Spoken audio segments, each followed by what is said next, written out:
Olha, a gente volta a conversar com o nosso analista de internacional, Lorival Santana. Lorival, a pressão interna sobre Benjamin Netanyahu para a soltura dos reféns vinha se acumulando nesses últimos 2 anos. Mas ela foi determinante para que Israel chegasse ao acordo de cessar-fogo aprovado hoje? Não foi. Netanyahu vinha resistindo a essa pressão, que realmente era uma pressão muito forte dos familiares dos reféns e da opinião pública em geral, que considerou ao longo desses 2 anos que o governo Netanyahu não estava priorizando os reféns.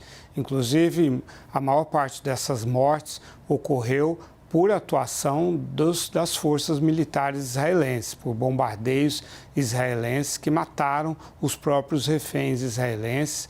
Isso, quem diz, são as organizações que defendem os direitos das famílias dos reféns, que criticam de forma muito virulenta o governo de Netanyahu e corresponsabilizam o Netanyahu pela morte desses reféns e pelo sofrimento dos reféns que estão vivos e que ficaram 2 anos no cativeiro. Eu digo corresponsabilizam porque, obviamente, a responsabilidade maior recai sobre o Hamas, que foi quem tomou esses reféns. Mas o Netanyahu tinha outras prioridades, ele é mantido por um gabinete, ele depende ali de, no mínimo, 14 votos de 2 partidos que, inclusive, votaram contra esse acordo de hoje, e ele depende desses partidos para se manter no poder. Hoje ele está com uma maioria de apenas uma cadeira na Knesset, no parlamento, que tem 120 cadeiras, e esses partidos têm 14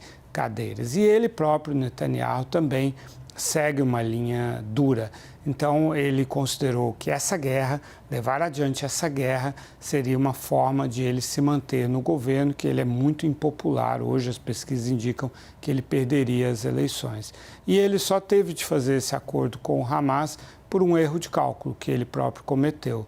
No dia 9 de setembro, ele bombardeou o alojamento, o lugar onde estavam líderes do Hamas, quando eles apreciavam o plano apresentado pelo Trump, né? E mataram, por exemplo, 6 pessoas, incluindo o filho do líder do Hamas, Khalid Hayat.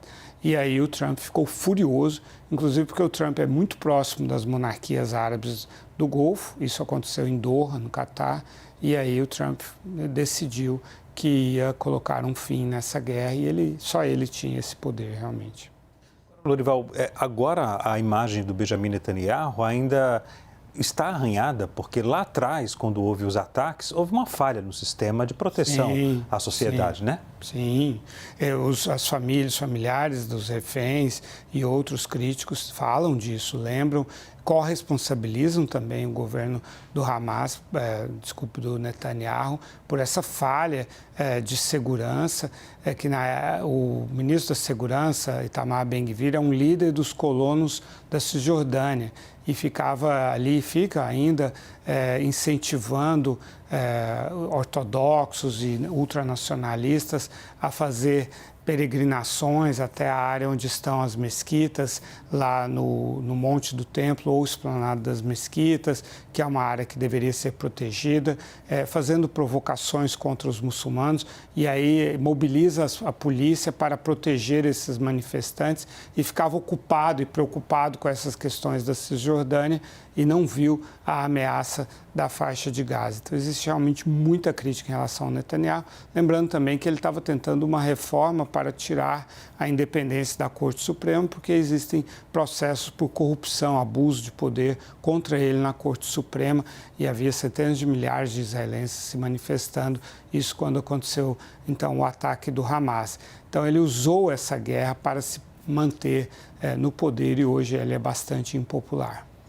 Deixa-me tirar uma dúvida aqui com o Lorival Santana, a gente está com pouco tempo, mas, Lorival, os Estados Unidos enviaram soldados para aquela região lá, mas um detalhe, que até que você me explicou agora há pouco, é que os soldados não irão permanecer na faixa de Gaza, não é isso? Eles servirão apenas de apoio. Exato, eles devem ficar principalmente no Egito, onde vai ser formado um comando, um centro de comando, um posto de comando, que é formado pelo Comando Central dos Estados Unidos, inclusive o comandante do Comando Central vai inicialmente estar lá para formar esse grupo, e vai haver também militares do próprio Egito, do Catar, dos Emirados Árabes Unidos, da Turquia, que vão formar uma força para monitorar esse cessar-fogo. Então, americanos não deverão entrar na faixa de Gaza por questões de segurança, né? O Trump não quer colocar em risco soldados americanos, e deverão ser soldados árabes, então, do Catar, do Egito, talvez dos Emirados Árabes Unidos, que entrarão e farão ali a segurança dentro da faixa de Gaza. Não ficou tão claro ainda, Lorival, porque a presença norte-americana na faixa de Gaza iria criar um mal-estar com o Hamas, né? E além mal-estar com outros líderes também. Por isso, desse cuidado de chamar soldados e militares de outros países parceiros, né? Países árabes, né? Os palestinos são árabes, né? Então, claro, eles seriam alvos, né?